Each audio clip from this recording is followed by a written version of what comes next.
My name is Kaiziaki Jocelyn. I'm the Director Operations for Goldie Coatings. Goldie Coatings is a paint manufacturing company. We started as painters in 2016. We were painting houses using paint from paint stores and hardwares. But we experienced a problem where our customers were complaining, and we were always sorry to them. We would always say, I'm sorry, I'm going to do it again, I'm sorry, I'm going to do it again.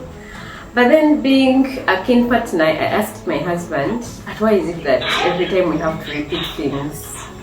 And we realized the problem wasn't us. We were not bad painters, because for some time I thought maybe we were not good painters, but realized the problem wasn't the painters.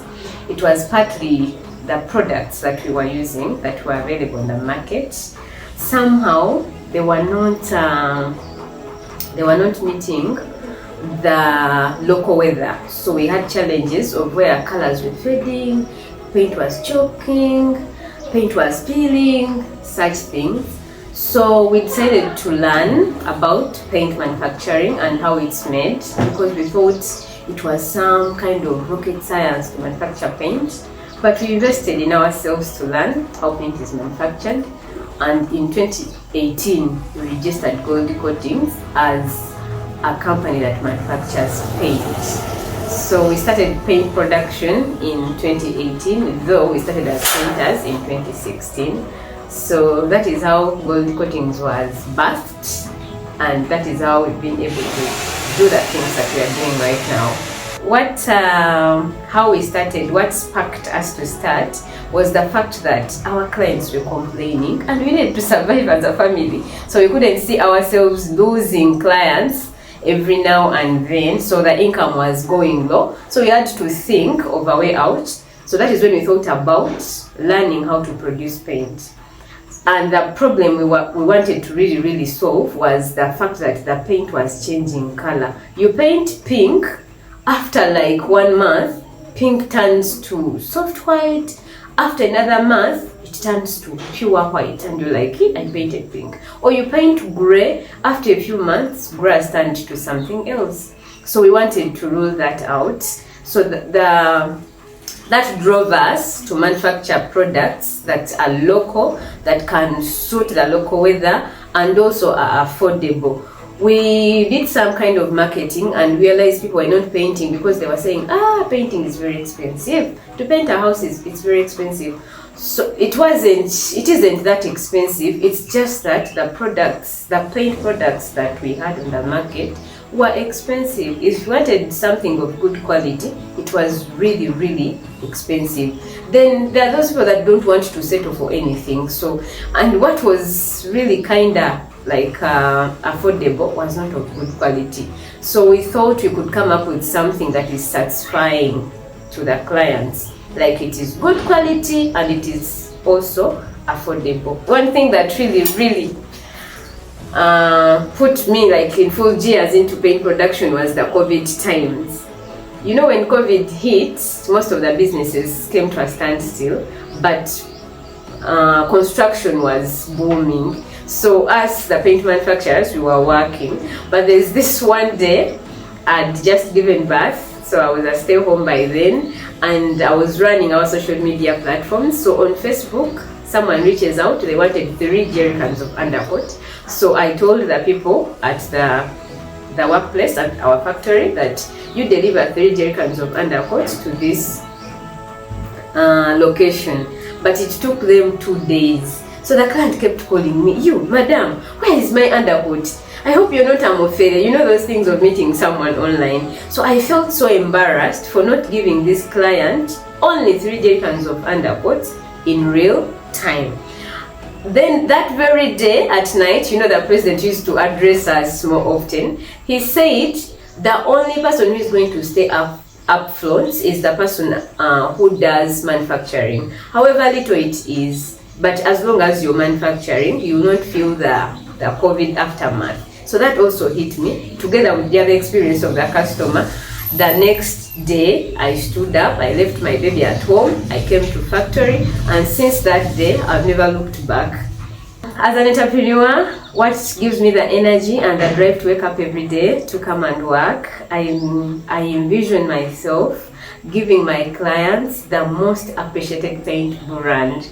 I want everyone to appreciate our products, love them with a lot of ease. I don't want to force this product on them. I just want them to fall in love with it. And then I feel bad when a client calls and tells me, I came yesterday, I wanted this, but you guys were not there. That really makes me feel like I've failed this person. So I don't want to fail my clients. That is why I keep showing up, because I want a friend to tell a friend about us. So I have to show up so that when I satisfy this person, they're also going to refer me to the next person, and also the next person will refer me to the other person. So if I failed my first person, then I've failed the rest of the people that I would have got.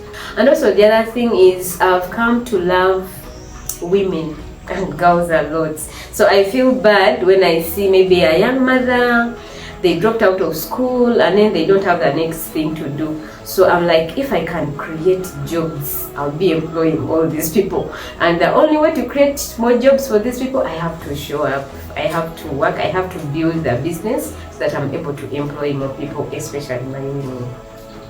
Gold Coatings, as a paint manufacturing company, we delight in so many reputable clients. We've gained good clients. For example, we've worked with Rocco Construction, we've supplied Reliable Construction, we've supplied G7 Construction, we've supplied Stream Consult, we've worked with a number of schools and supplied them with our paint materials, the Stonebridge School and other schools. We've worked with individuals, people from the corporate world, NSSF, MTN. Like, we've served so many of them, and we've served very good clients that sometimes they don't even want to be mentioned, but we've served a lot of them. In this entrepreneurial journey, I've had challenges. Everything hasn't come easily. We've had challenges as well. And the first challenge I had, it felt like I was alone.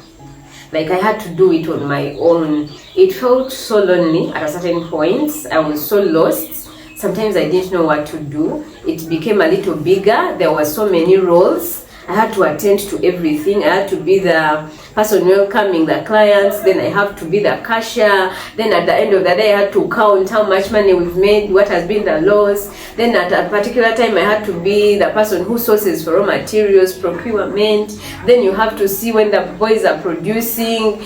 It was too much, and then you had to look for the money.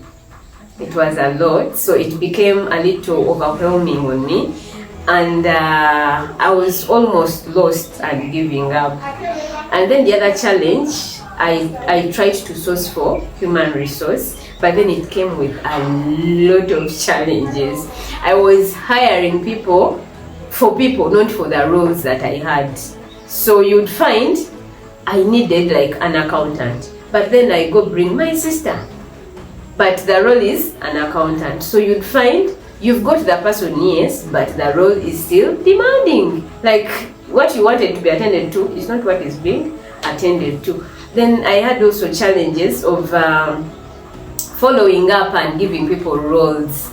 You would find someone comes, but they're not so sure of what they are supposed to do. But even you yourself, you also don't know what they're supposed to do. So we would get stuck. Like, I would get stuck. Now I'm torn between, should I tell her to leave? Like, but she's my sister, how do I then tell her to leave? Now she's my friend, how do I tell her that you're not doing what I wanted you to do? So I had those issues a lot, but where we are right now, it's really now sorted. It's becoming more clearer, but there was that point when everything looked really messy. Amidst all that messy situation and lack of clarity, I joined this program with TBN, Transformation Business Network, and this accelerator was very helpful for me. It was like an eye-opener for me. It was like someone was hand-holding me to take me through, to walk me through the things that were really challenging me.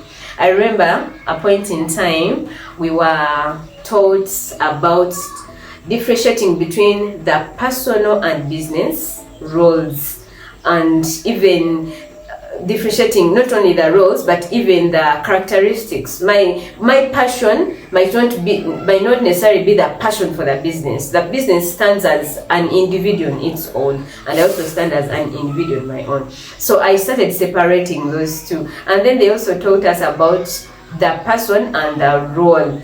If the role is this, don't just hire. So I learned how to start making the right hires. I realized I was always making wrong hires. So for me, if I needed like a production person, I would think about my cousin who is in the village and they are not employed. I'm like, let me bring him and he gets employment. But when he comes, he has nothing to do with paint production. He will be there, then the employees, the number would be big. I would delight in saying, how many employees do you have? 10. But what are they doing? So I realized this is not about the number of the employees you have. You can have a small group, a small team, but they are very effective and they are doing what they are supposed to do.